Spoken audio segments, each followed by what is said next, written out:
You have been applying for weeks, maybe months. You have sent out a dozen resumes, or maybe hundreds. And finally, you get that one email. You are invited to interview with us. Your heart is racing, you are excited, and you are overwhelmed. After whatever it took you to land this one shot, you cannot afford to go unprepared. I get it. I have been there. I have been in interviews where I froze and in interviews where I nailed it and got the job.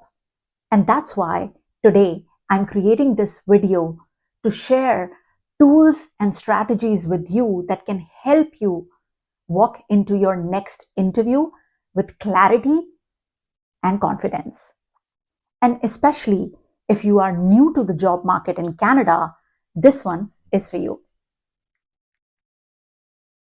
A resume gets you the interview, but it's your story that gets you the job.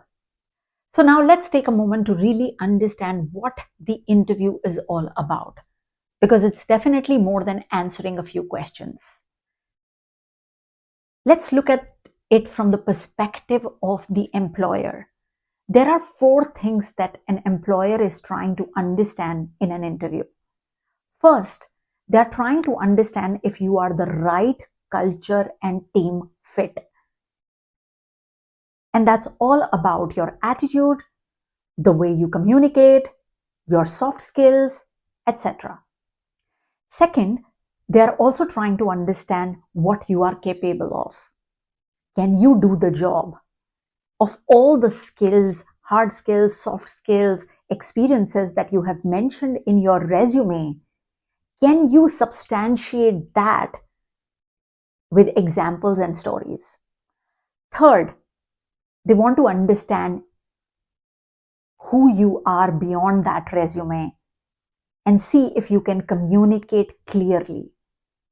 And communication is one of the biggest pieces, because if you cannot communicate clearly, then it would be hard for you to work with others. And finally, they are also trying to see the signs of curiosity. Are you genuinely interested in this role?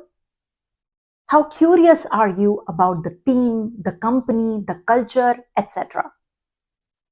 Now, coming from the other side of the table is the perspective of a candidate. What exactly is your goal? Number 1, a candidate's goal is to show them his or her personality and show what he or she can do or bring to the table beyond the resume. Number 2, another goal is to build a rapport, to give them a glimpse and idea about what it's like to work with you. And third, which is most often missed, goal is also to assess whether this is the right job for you. You also need to understand the values of the company, the ways of working, and if it aligns with your own value and your lifestyle. And I understand that the way the current market is, scarce opportunities, tough job market, it feels like we can't afford to lose any opportunity or be picky. But the thing is, if you ask the right questions, it's not just about getting any job, it's about getting the right job. And this is what an interview is all about. Now let's talk about preparation, because confidence in interviews doesn't come from luck. It comes from preparation. First, start by researching the company. The company website should be your first stop. Look at the About section, the News section, the Career section, and then go beyond. Check out their LinkedIn page and the kind of posts they are sharing on that page. Check out their YouTube and look for videos that might show the latest company news, the latest company product launches, and leadership talks that can give you a little bit of insights into what's coming next.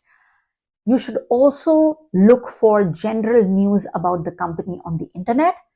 And last but not the least, don't forget to check out their other social media pages, because it can give you a little bit of insight into their company culture and how fun the company is. Now, from there, think about your preparation as far as the real job, the job description is concerned.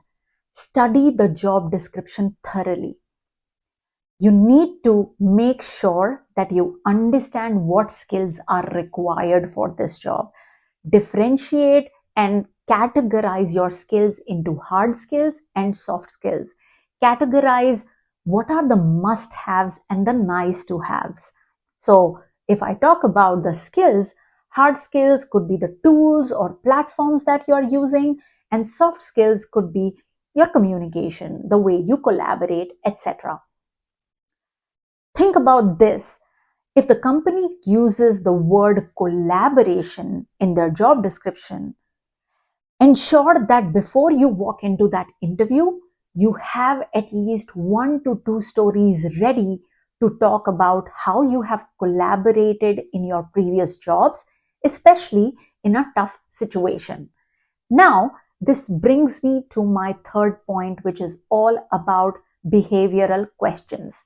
In Canada, you usually get behavioral questions like, tell us about a time you had to collaborate with a difficult person, or tell us about a time when you failed. And to answer these kind of questions, there is a structure which is called as the STAR method. S-T-A-R. S stands for situation, T, task, A for action, and R for result.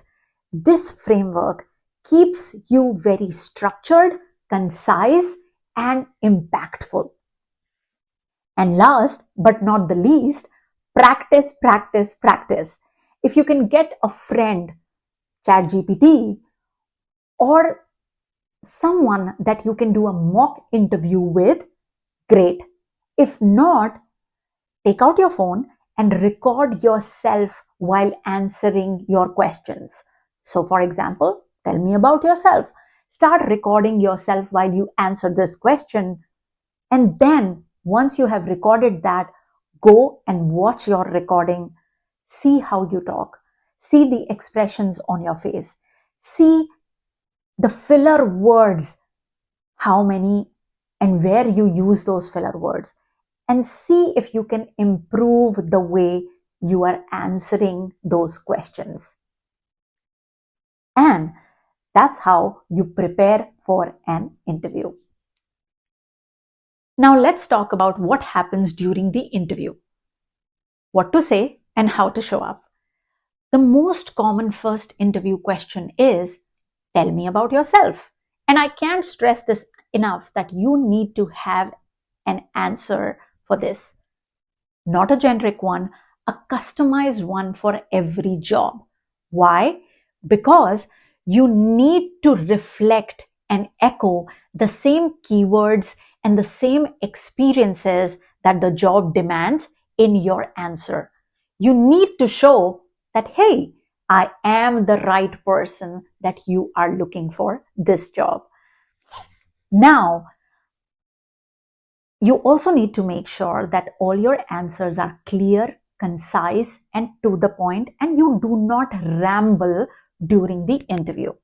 And that's why it's important for you to have a structure, whether it's a behavioral question or a question which is open-ended. Let me elaborate a little bit on STAR.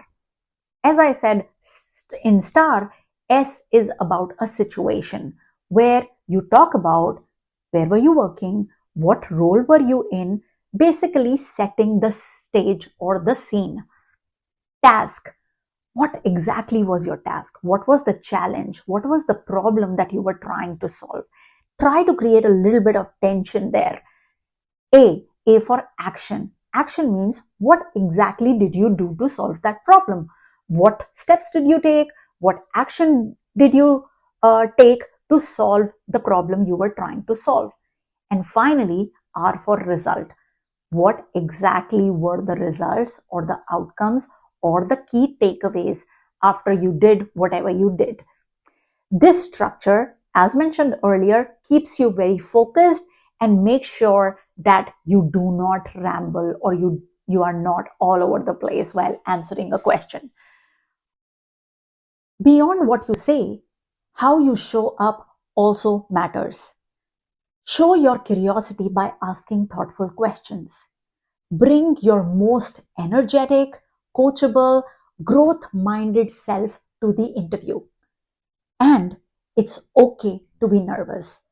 If there is a question that you need to think a little bit about, there is no harm in saying, "That's a great question. Is it okay if I can think about it for a minute?" Or you can also say, "Can we please come back to this question later?" It doesn't show that you are unprepared. Rather, it shows that you are calm even in a pressure-oriented situation. You also need to take care of the basics like smiling, making an eye contact, and in a virtual interview, eye contact means looking at the webcam and not the person. Last but not the least, have a structure to your answers. You don't need to prepare or mug up a script. Rather, have a broad structure or ideas in your head that you want to talk about in a question. It gives you a little bit of structure. You will not forget your stories. And it also shows the interviewer that you are a clear communicator and a thoughtful thinker. So now the interview is almost done. And there comes the moment when they say, "So, do you have any questions for us?" Here, saying, "No, I'm good," is a missed opportunity. You need to prepare a couple of questions that you should ask at the end because it is also part of a story. Your story that shows that you are thinking long term, that you have done your homework, and you are genuinely interested in working with this company and in this particular team. So, what could be some good questions? A good question could be, what does success look like in the first 90 days? Another good question could be, how does your team collaborate in a virtual environment? And third, what are the next steps in this interview process? Please avoid saying, "I don't have a question," or bringing up salary or benefits question too early, especially in the first interview, unless they bring those questions in. Otherwise, you make sure that you have some questions ready and those questions are more about the work, the team environment, the company. Interviews are a two-way conversation, not an interrogation. Your goal is to be clear, confident, and curious. Show up with your best self, prepare your research, prepare your stories, and prepare your mindset. That's how you build connections. Now, if you like this video, feel free to share it with somebody who might need it. Drop your comments, questions, or any thoughts that you have in the comment section below. I read all comments and would be happy to answer any questions that you might have. And I'll see you in the next one. Bye.